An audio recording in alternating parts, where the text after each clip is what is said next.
What's up guys, Merciless Vaughn here, back with another ESO video, and in this one I want to give you some tips and tricks on how to improve your damage, whether you're a Magicka or Stamina DPS. So if you find these tips and tricks helpful, please be sure to leave a like, and if you're new to the channel or you've been here for a while, please consider subscribing, and if you want to know when I upload, just hit the notification bell. And without wasting any more time, we're just going to go ahead and get started. So first things first on how to improve your DPS is using the right gear sets. And here, as we can see, I have Julianos, and then I have Burning Spellweave, and then here I have False Gods. Julianos, which is a crafted set, Burning Spellweave, which is a dungeon drop from City of Ash, and False Gods, which is a trial set that comes from Sunspire. And the difference between these sets is just what they do. Here, Julianos, it gives you spell critical, gives you maximum magicka, and spell damage. This is a good set, but for like new players, but this set really won't help you do that much damage. For instance, if we take a look at Burning Spellweave, it gives you spell critical and maximum magicka and also spell damage. But as you can see, you only get one spell critical bonus from Burning Spellweave, unlike Julianos, where it gives you two. That's good to have spell critical, but if you don't have a lot of spell damage, then your crits won't do that much damage. So that's why Burning Spellweave is the better option here. And because Burning Spellweave, it gives you more spell damage when you deal damage with a flame ability for 8 seconds. So that's why it's important to have a good gear set.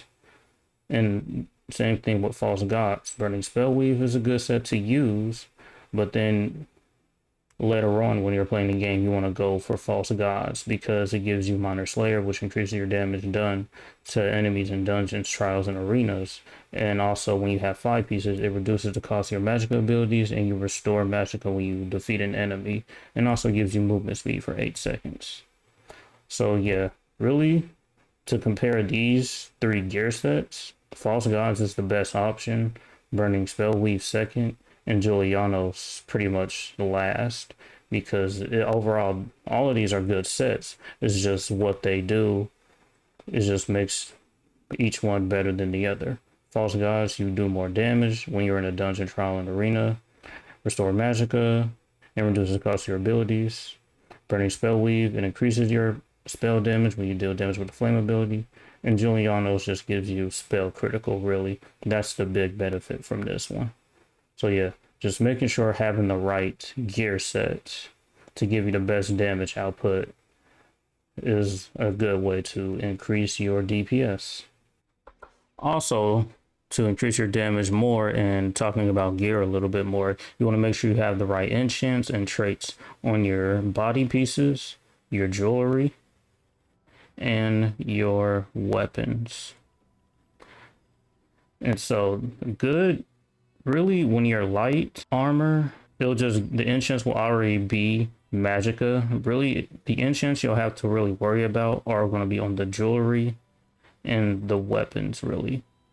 So first, to talk about the body pieces, you'll want divines. Divines, as you can see, it increases your Mundstone effect. And then the Mundstone, whichever one you choose here, I'm choosing the Thief to get more spell critical because I have a pet build. I don't have a lot of crit with a pet build, so I just wanted more. But another good Mundstone to use is also the Shadow, which gives you crit damage. So if you already have a lot of spell critical and you want to do more critical damage, then you can use the Shadow. And then running Divines on all your pieces of gear will increase that bonus. So just making sure you have the right trait on your gear is also important for your DPS.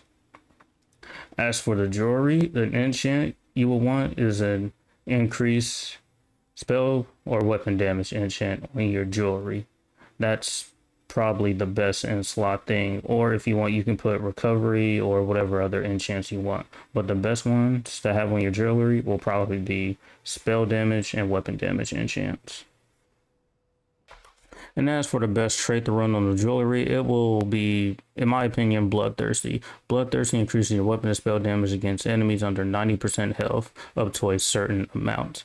This trait really drops from jewelry that you get from completing trials. If you're not ready to do trials, then you can go with maybe Arcane, it increases your magicka if you're a magicka DPS, or if you're a stamina DPS, you can go with Robust, which increases your maximum magicka. And then once you have those and you're ready to do trials and you get a chance to get the Bloodthirsty trait, make sure you research it, get that trait, and then put that Bloodthirsty trait on your jewelry. You won't want that. That will help increase your DPS too. And same thing for the weapons, having the right enchant and trait on your weapon. Here on my front bar weapon, I have a Absorb Magicka enchant, deals Magicka damage and restores Magicka when I do damage with this staff. And also I have Precise on here. This is going to give me more spell critical when I'm using my front bar weapon.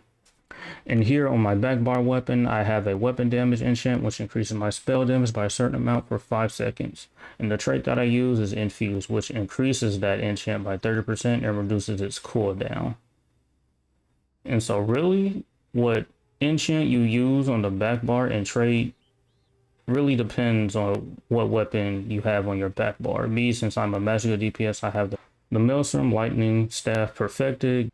If you don't have the Perfected Maelstrom Staff, don't even worry about it. What you really want is the second perk, is which when enemies are inside your wall of elements, you deal additional light and heavy attack damage.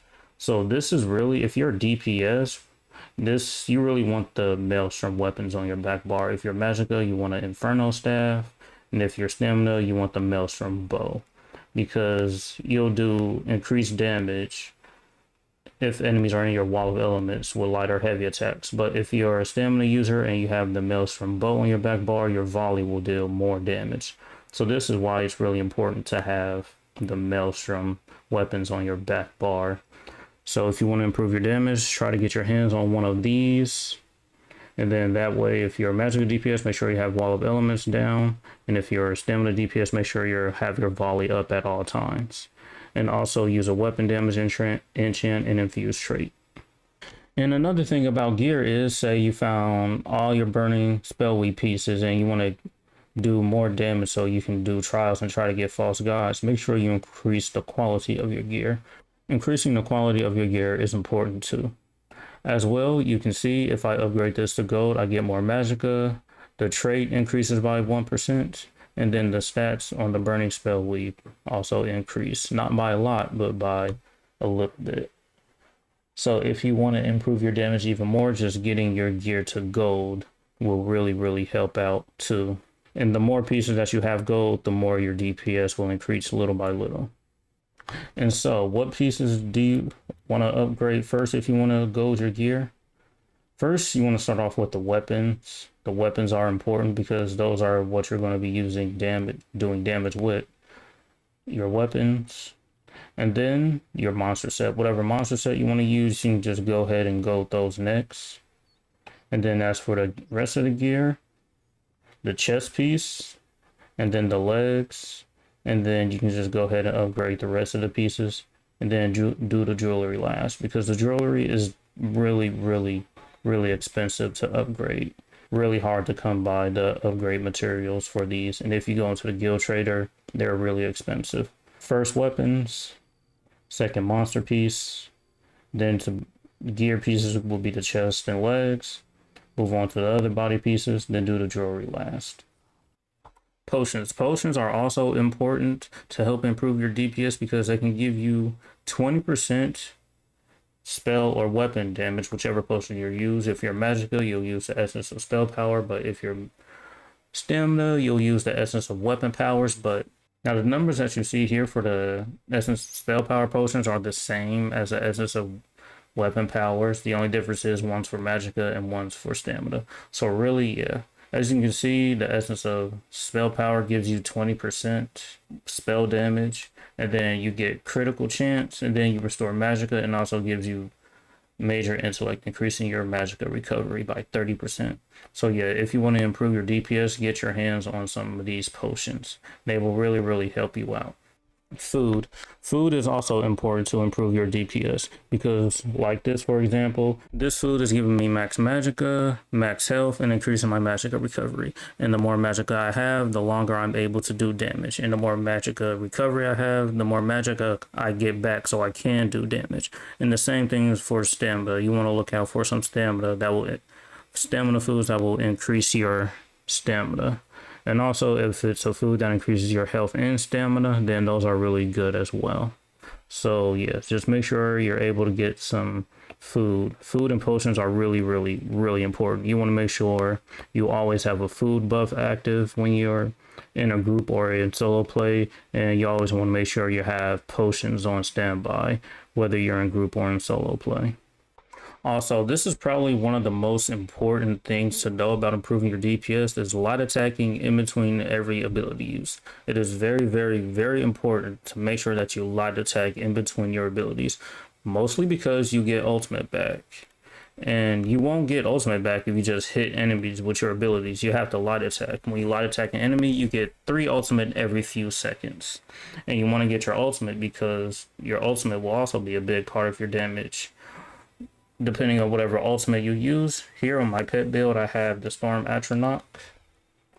And every time I get this ability, I just throw it down as soon as I get it. It's good for single target damage. Also, when I'm in a group, if an ally activates this synergy, it gains Major Berserk, increasing your damage done by 10% for 8 seconds. My ally and the Atronach also get Major Berserk. So that's really good. If I'm in a group, I want to make sure that I light attack in between abilities so I can get the ultimate back faster. And the ultimate for this is really, really cheap. So yeah, once I just get my ultimate down, I throw it down every second I get it. It doesn't matter if I'm attacking trash mobs or a boss. I always throw down the ultimate. Don't hold you can hold your ultimate, but you just want to use it whenever you get it. So if you're just waiting for a boss fight to use your ultimate, you really don't have to, because you'll get your ultimate back if you're light attacking it in between your abilities fast. So yeah, don't really worry about holding ultimates. You can use it as soon as you get it. As long as you make sure you light attack in between your abilities, you will always get your ultimate back. Another reason to make sure you light attack in between ability use is because depending on whatever gear you're using. For instance, if I go to this monster set, Maw of Infernal's Hats, this only activates when I deal damage with a light or heavy attack. I have a 33% chance to summon an ad that's going to do damage. So if I don't light attack in between every ability use, this won't come out. And then if I'm not light attacking, it'd be pointless for me to have this on. Since I'm not light attacking, that extra ad's not going to come out and do damage. So it's really, really important to make sure you light attack in between your ability use. Light attacking, depending on what gear set you have, will activate that set, and you'll also get ultimate back, so you can use your ultimate. Also, your rotation. Your rotation is also a good way to improve your DPS. If you have a good rotation, then your DPS will be a lot better too. So if you have a good rotation, you have good DPS. If you have a bad rotation, it won't be as bad, but having a good rotation will benefit you a lot more because you'll be outputting as much damage as possible if you have the right rotation. For example, if I go here to my crystal frags, I have a 35% chance for my next crystal frags to be instant and deal 66 more damage and cost 50% less magicka. I can use this ability until I get that buff, but it will be more efficient to use any of these abilities first instead of this, because this ability alone has a pretty long cast time. So I want to use these abilities to get this buff, and then once that buff is active, I use it. Then I just go back to using these abilities, and then once that buff comes back on crystal frags, I use it. So really, it's more efficient for me to use these abilities here other than just to spam this ability to try to get that buff here. So that's why rotation is important. I will get better DPS if I use these abilities to get the buff for this instead of just spamming this to get the buff. Alright, so now the last thing to talk about is champion points. Over time, once you start getting a lot of champion points, you're gonna probably wonder what should you put these into to get the most damage. And really, the ones you should really worry about, not so much these two trees. These won't help you out damage wise, except maybe in the green tree. You have Steadfast Enchant. Your weapon enchants have a 10% chance not to consume a charge. So if you get this, your enchant charges won't go down as fast. So this is something you can get. But really, Rationer is what you really want. It adds 10 minutes of duration of any food or drink that increases your character stats per stage. So if you max this out, you get 30 more minutes to whatever food you have active. The longer your food's up, the longer your stat increases are. And then the blue tree, this is really what you want to focus on. Really, real quick, just to go over what to get. If you're a Magicka DPS, Eldritch Insight. If you're Stamina DPS, you have Tireless Discipline. So as here, this one gives you Stamina, this one gives you Magicka. And then what you should get if you're Magicka or Stamina DPS, Precision, Fighting Finesse, and then Backstabber. When you're in group, you want to be positioned behind the boss so you can get the 15% crit damage. If I just take some points out of this, take enough points out of this, and then put them in here, it maxes out at 15% damage. So if you position yourself behind the boss, you will get 15% extra critical damage. This is good to have. This is something that you want to use while you're in a group, so the tank can just have the boss's back facing you, and then that way you won't have to move as much to try to get behind the boss. And then if you're solo, you can throw this on. It increases your weapon and spell damage by 3 per stage. Once I get this maxed out, this is something that I'll just probably slot. When I'm soloing, I'll have this on, and then when I'm in group, I'll have this on. And then for Magicka, well, for Magicka and Stamina, you want this. But for Magicka DPS, you want to go to the left side to get Flawless Ritual. War Mage, if you're Stamina DPS, you want to go to the right, get Battle Mastery, and then Mighty Insights. And then here, it depends on what skills you're using. If you're using single target skills, you want Deadly Aim. Master Iron Arms, if you have a lot of damage over time abilities and area of effect abilities, you want this, Thaumaturge. And then you want Biting Aura. And that's really it for the blue tree. For the red tree, really, it just depends. I say if you're Magicka, get Siphoning Spells. You get Magicka back when you kill an enemy. And if you're Stamina, you get this. And then when you kill an enemy, you get Stamina back. And that's pretty much it for champion points, really. Make sure you have them slotted, because if they're not slotted, then they will not take effect. So here, just make sure if you have Backstabber, just make sure that's slotted, and that's pretty much it for champion points, really. And really, that's all there is to it. Having a good gear set, making sure the gear set that you use is a high quality. The higher the quality, the more stats you'll have. Making sure you have the right traits and enchants on your gear, weapons, and jewelry. Making sure your rotation is good. If you have a good rotation, you'll output a lot more DPS than you will with having a bad one. Make sure you have food and potions. Food and potions are also very, very important. And champion points. Over time, once you get champion points, you'll be able to put those points into the champion stars that you use to help increase your damage. And so, yeah, that's it. If you found these tips and tricks helpful, please be sure to leave a like on the video. If you're new to the channel or you've been here for a while, please consider subscribing.